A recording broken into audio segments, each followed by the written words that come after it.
do padrinho e a do namorado. E ele chegou para uma moça de Imbituba que não tinha um par, que na época já se chamava de Escort. Na época não tinha a marca de carro, mas se falasse para mim, eu ia pensar que era um automóvel. E ela não tinha esse Escort, esse Chevalier, né, de companhia. Esse homem queria dançar, se ela não tinha namorado, ia dançar em nome do namorado, né, a terceira valsa. E o Zuri chegou para mim e disse: olha, Sérgio, não queres, por favor, dançar a valsa com a fulana de Bituba e tal? Zuri, eu nem sei dançar valsa nenhuma, eu não sei dançar. Ah, não, mas isso não, um jeito. Então. E eu já estava no bar preparando a caveira para o resto do baile, mas nem ia dançar valsa nenhuma. Daqui a pouco me vi na contingência de dançar uma valsa, na expectativa de que a moça me guiasse. E eu imagino que ela saiu com os tornozelos como se tivesse jogado uma partida de futebol. Deus do céu! Sérgio, me diz uma coisa. Se tu pudesse retroceder no tempo, o que tu trarias de volta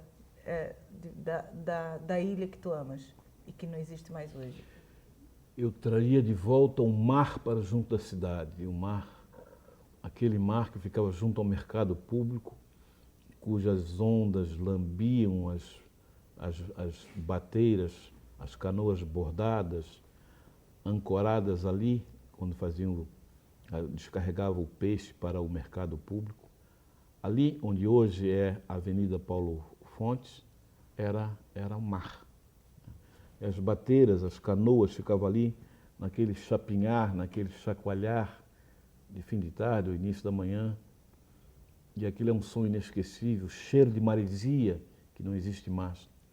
Hoje cometeram alguns crimes contra a cidade, né? O aterro, que teve um projeto paisagístico belíssimo do Roberto Burle Marx, hoje se transformou numa grande garagem a céu aberto.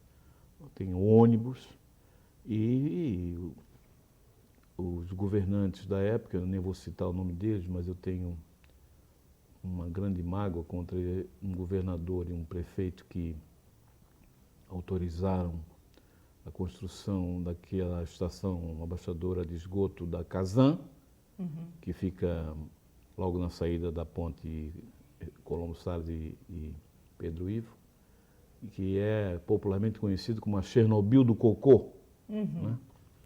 Que disseram os técnicos na época que ela seria uma estação absolutamente necessária para que o esgoto fosse processado e lançado ao mar. O local tinha que ser aquele, você imagina o aterro do Flamengo, ou o Bois de Boulogne, em Paris, receberem áreas nobres da cidade, receber uma estação de tratamento de esgoto. Isso é impensável, inadmissível, né? E hoje, com o agravante que sabe-se hoje que aquela estação está desativada, não funciona. Ou seja, a única coisa que ficou foi o resíduo do cheiro, do chorume. Quer dizer, o cheiro, quando bate um certo vento, geralmente é o vento sul, aí vamos usar uma palavra bem manecrata, a caatinga. Não há quem aguente. A caatinga, ali do lado do centro de convenções, a caatinga fica grande. Quer dizer, que autoridades, com todo um grande aparato de possibilidade de trazer técnicos para estudar o melhor local, insistiram, eu lembro que o governador insistiu, em que aquele era o local, porque nós íamos perder um financiamento da Caixa Econômica Federal, então tinha que ser agora ou nunca. E hoje, para meu choque, eu fiquei sabendo outro dia, que a estação de tratamento de esgoto do aterro da Baía Sul não funciona, está desativada. Nossa! Quer dizer, ficamos com a caatinga. Ficamos com a caatinga. Então eu traria o mar de volta, eu faria, não sei como, teria que se buscar uma lei democrática em que se pudesse estipular um certo número de pessoas ou de habitantes, a população flutuante da cidade não poderia explodir como explode, às vezes passando de 1 milhão de visitantes simultâneos, porque vamos para que não degrade a qualidade de vida, quer dizer, você não pode entupir um lugar de gente. Tem uma hora que não cabe. Pois não é. cabe.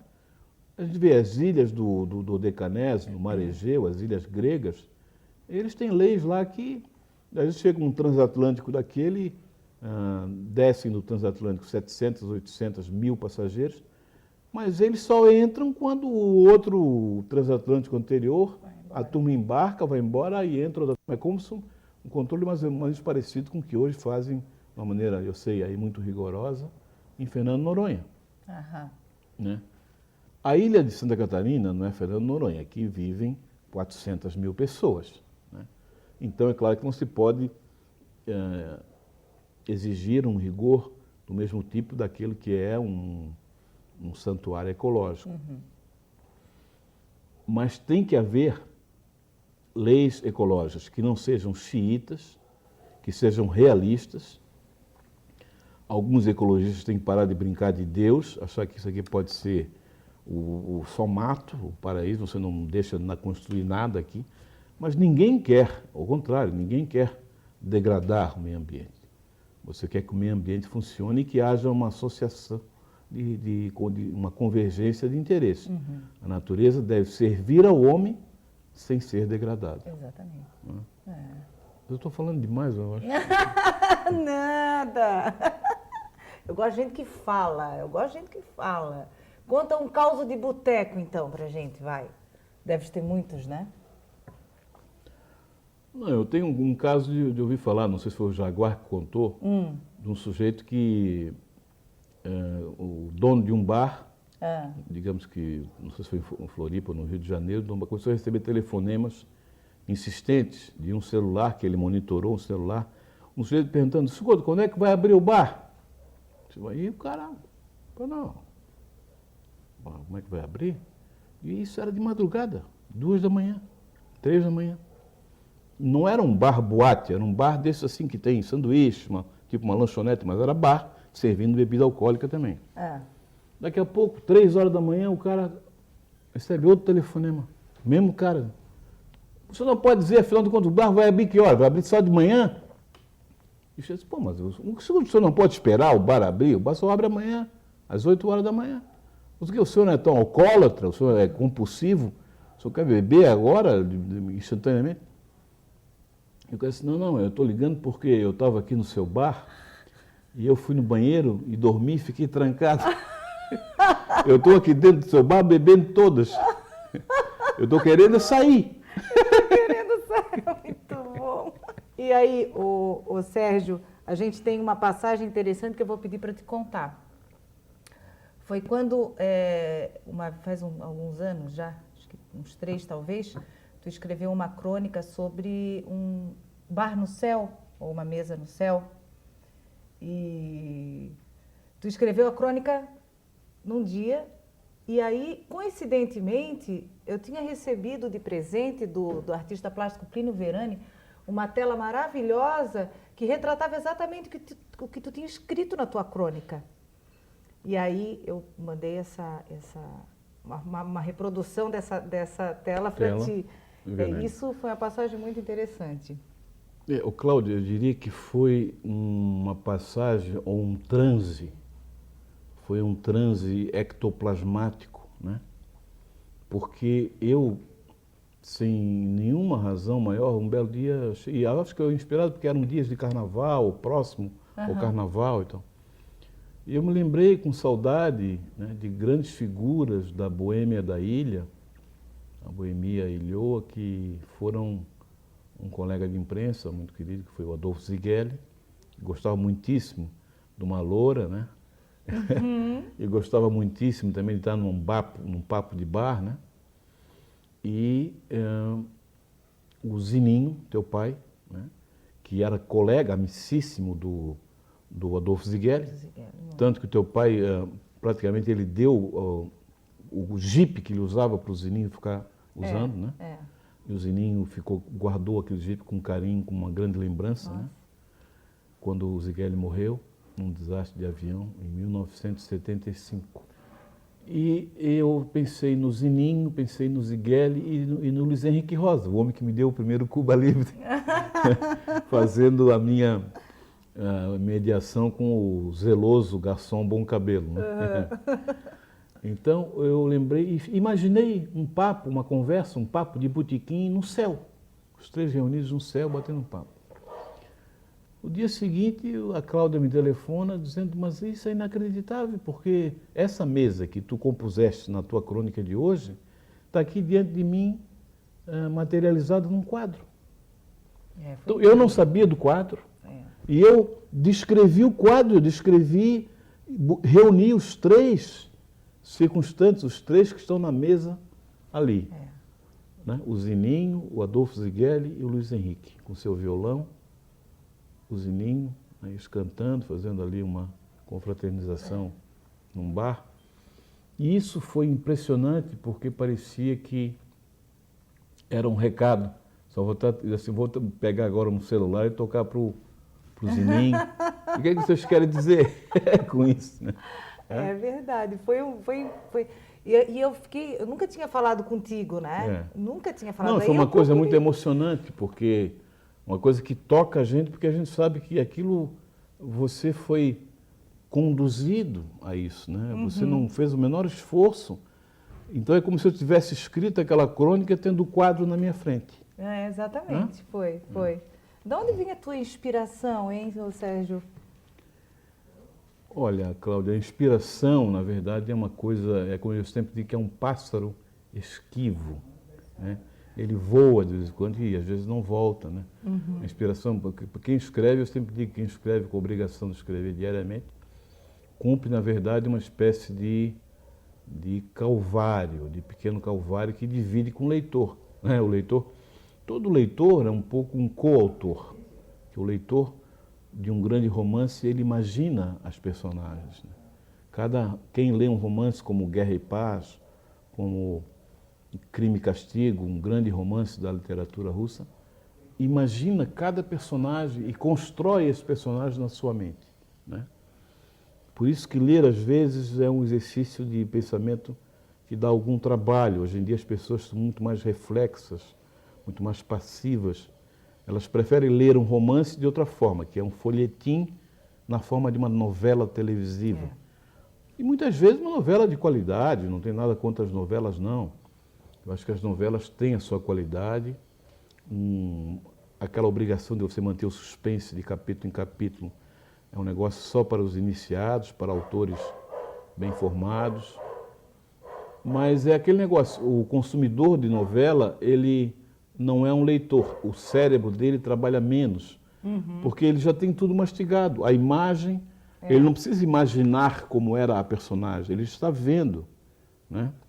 E ele também não precisa que alguns capítulos de novelas ou minisséries americanas que fazem mais, mostram a imagem, mostram o enredo pronto e acabado e ainda impedem que o telespectador se manifeste, já vem com as palmas gravadas. As palmas e as gargalhadas, e os risos. Então, quer dizer, eles não deixam nada para o telespectador. O telespectador não pode nem bater palma, nem rir, nem achar engraçado ou chorar, porque eles substituem até a emoção de quem está sendo o receptador daquela imagem. Eu acho que as pessoas precisavam ler mais, e ler é um exercício agradável se você começa a adquirir um certo hábito. Mesmo que sejam leituras curtas, de pequenas crônicas, de poemas, porque o nosso cérebro precisa dessa coisa. A gente só fala na academia de ginástica. Eu sou suspeito de falar nisso porque a minha digamos assim, o fato de eu não fazer ginástica, eu devia estar, não devia estar na academia de letras, eu devia estar na academia de ginástica também, para diminuir um pouco o meu perfil, né? Quer dizer, eu não posso criticar aqueles que vão malhar todos os dias. Fazem muito bem, acho que é uma coisa saudável, malhar diariamente. Mas não pode esquecer de malhar também. Pegar um livrinho. De malhar também os neurônios, né, que também precisam desse exercício diário. É como você exercitar os músculos do sótão, da cabeça, né? Senão eles atrofiam. Exatamente. Atrofiam. É. Mas eu tenho aqui nesse livrinho que eu vou te dar, é um livro de um amigo meu, cartunista da Gazeta do Povo do Paraná, o Dante Mendonça, que é um dos grandes cartunistas do Brasil. Ele é um grande adepto, um grande adicto até ao bar. Né? Ele está num bar, ele frequenta um bar lá de Curitiba, fantástico, chamado Ao Distinto Cavalheiro. Nossa, que legal! E ele escreveu um dicionário do bar, das coisas do bar, o Dicionário Internacional do Boteco. Olha! Né? E ele colocou aqui também uma opinião minha a respeito do que eu achava, o que era um bar, a definição de um bar. Né? Então eu coloquei assim, a rigor, um bar é apenas um estabelecimento público autorizado a vender bebidas alcoólicas durante determinadas horas do dia e da noite. Se formos sondar os subterrâneos da alma humana, porém, descobriremos que essa instituição é um pouco mais do que isto. Um bar é o confessionário da fé perdida, em troca do mé. É o divã do analista, a válvula de escape do superego, o balcão onde o freguês readquire a alegria perdida, passa bombril na conversa e exerce o seu discreto charme banhado em camaradagem e cerveja. Whisky, nos momentos certos, para a euforia ou a desgraça de viver. O bar, no fundo, é uma espécie de vitrine, de aquário humano, onde o espírito pede spirits para melhor carregar a barra da existência. 4 coisas são essenciais num bar. Mulher bonita, que é uma espécie de bota-gosto, bebidas de primeira linha, garçons competentes e alguns bons acepipes, que é o que chamam, erradamente, de tira-gosto. Isso é para você, tira-gosto, porque... É mesmo? Né?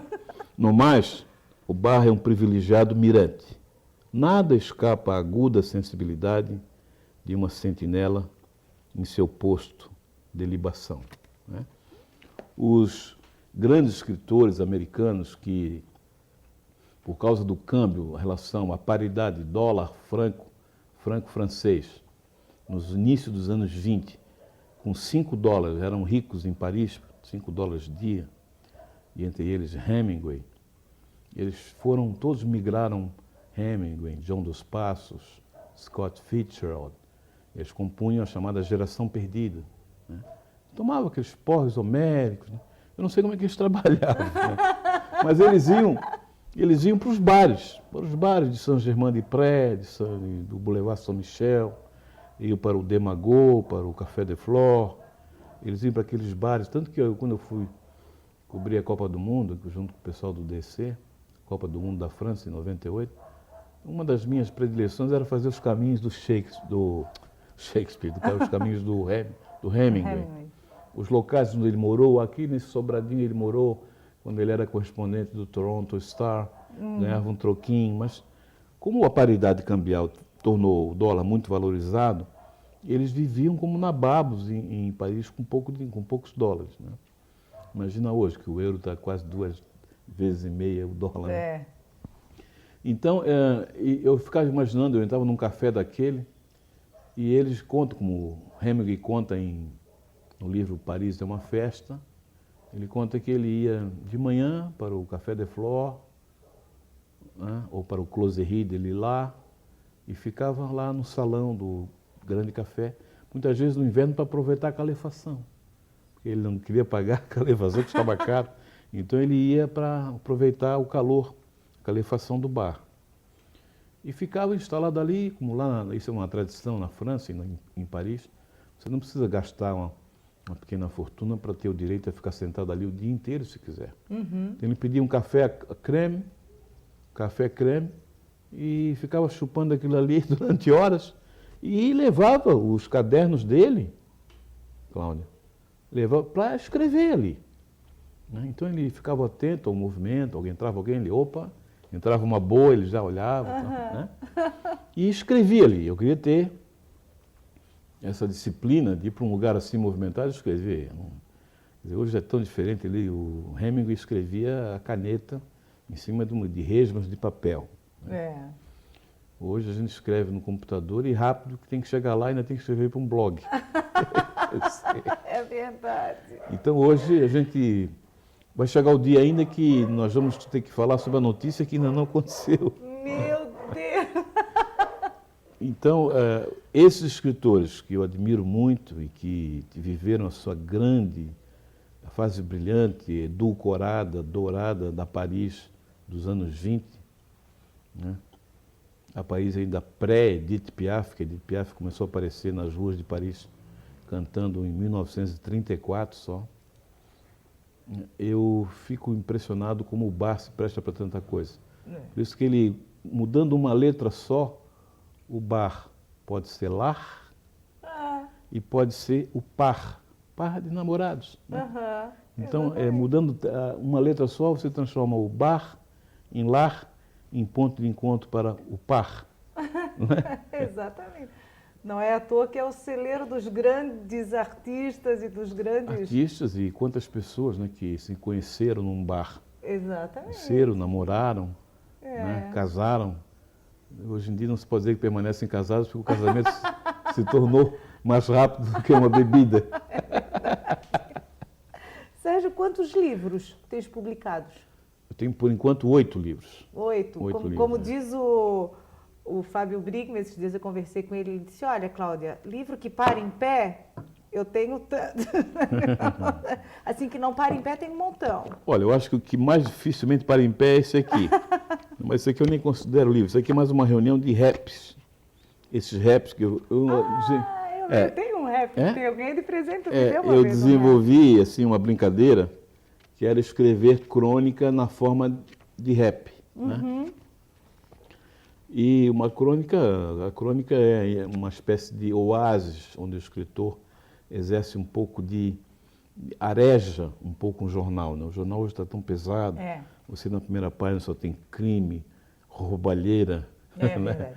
e tráfico, e assassinatos, e esse tipo de literatura policial e tal. Então a crônica tem um pouco essa missão, eu não diria edulcorada, mas essa missão de amenizar um pouco, embora não seja essa a intenção da crônica. Mas onde o leitor vai é como se experimentar um oásis, onde ele vai descansar de toda aquela violência debaixo da palma de uma bananeira, né? Onde ele vai se divertir um pouco, porque a crônica tem que ter muito esse elemento, embora deva ter a crônica literária de jornal hoje, sempre uma conexão, uma janela aberta para a realidade, para o que está acontecendo hoje, aquilo que o Jornal Nacional supostamente deu ontem. Você não pode ficar muito alienado do mundo. Ele pode fazer como eu fiz outro dia aqui, uma cena trivial, absolutamente trivial, a minha crônica de ontem. Eu usei elementos domésticos como a singela cena de alguém matando uma barata. E mulher odeia barata. A minha mulher não é exceção. A minha mulher e a Beatriz, que é outra neta que é pequenininha, a Beatriz também. Então, uma hora eu vi uma berraria, pensei que tinha morrido alguém, era uma barata que tinha cruzado a cozinha. Então aquilo rendeu uma crônica, né? Que diz que as baratas de hoje estão muito mais espertas. Antigamente antigamente eu matava uma barata com a maior facilidade. Ou com chinelo ou com o próprio sapato, calculando o ponto futuro e pegando a barata um passo na frente.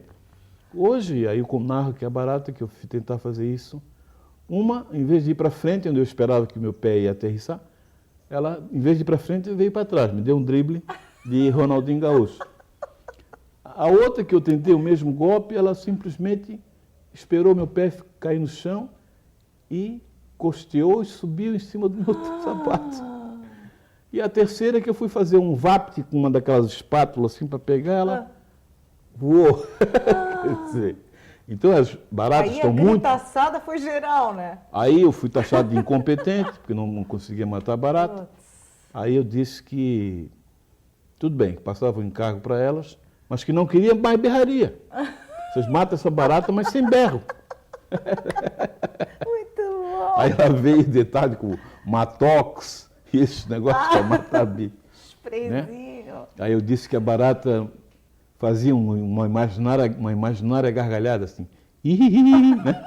E a barata realmente entrava no ralo da pia da cozinha, depois mostrava as anteninhas e ria. E mesmo com os matox, e tem outro inseticida também chamado Mortem, aí a minha mulher deu banhos dessas pestes, desses pesticidas, e as baratinhas continuaram rindo. Mas a crônica comporta até um tema banal. Rubem Braga, que foi um dos maiores cronistas mestres do gênero, e evidentemente eu aqui não estou em nenhum sentido me comparando com ele era considerado pelos críticos de literatura que ele era excelente escrevendo crônica quando ele tinha um bom assunto. Uhum. E quando ele não tinha, era melhor ainda. Ai, que ótimo. Sérgio, uma saudade.